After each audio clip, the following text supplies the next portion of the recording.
Hello everybody, Mike Nelson, CEO of Efficient Lending Incorporated, coming to you here late February 2023 with a really important topic, trigger leads. What are they? And why are trigger leads making the buyer or borrower experience so bad right now when you're getting a pre-approval? All right, trigger leads. Trigger leads basically happen in the pre-approval process for a borrower when the lender does a hard pull on credit.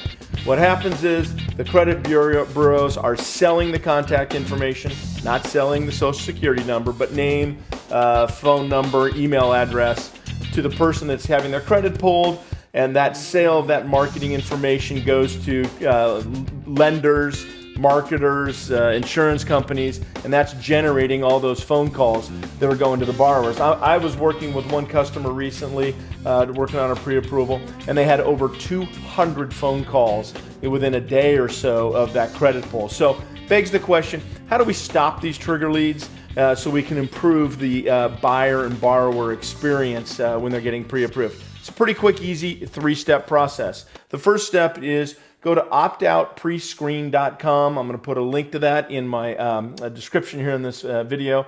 You go to that database, you fill out your contact information, including social security number. That database will get uploaded to the credit bureaus, and then the credit bureaus then will not sell your information when a credit pull happens. So that's the first step.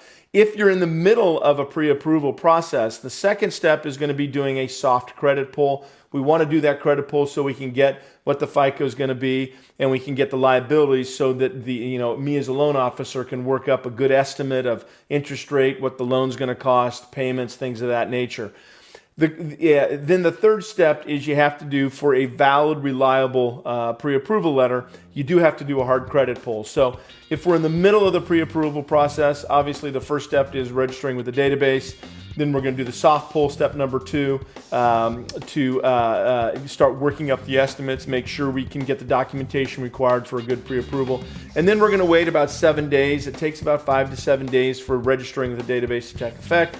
Right around 7 days, we're going to do a hard credit pull, step number 3, and that hard credit pull will then allow us to provide a reliable and accurate pre-approval letter. And that should stop these trigger leads from happening. Now, look, if you're a borrower and you're thinking about buying a house downstream, down the road, look, just go to the database right now, optoutprescreen.com, and go ahead and register with the database, because then when we get into the pre-approval, we can do the hard credit pull and you're not going to get slammed with all these phone calls. All right, trigger leads. How do we stop them, and how we improve the experience for borrowers in the pre-approval process? Hopefully that three-step plan will help you. As always, thanks for checking out my content online. I sure appreciate it. And please call me if you have any questions. Be happy to help if I can. Have a great 2023.